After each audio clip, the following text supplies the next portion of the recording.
Have you ever wondered how websites are created? Most websites are made using HTML, CSS, and JavaScript. HTML is like the building block of a website, only creating the structure.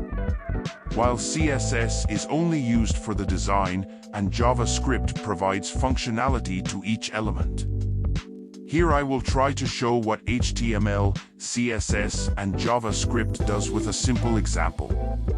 Clicking the button doesn't work because HTML only provides the structure. CSS gives it a good look, but there is still no functionality. JavaScript is used to add functionality to the buttons.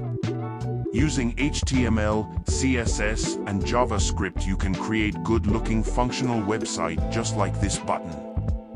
Next video I will show you how to code in HTML, CSS, and JavaScript.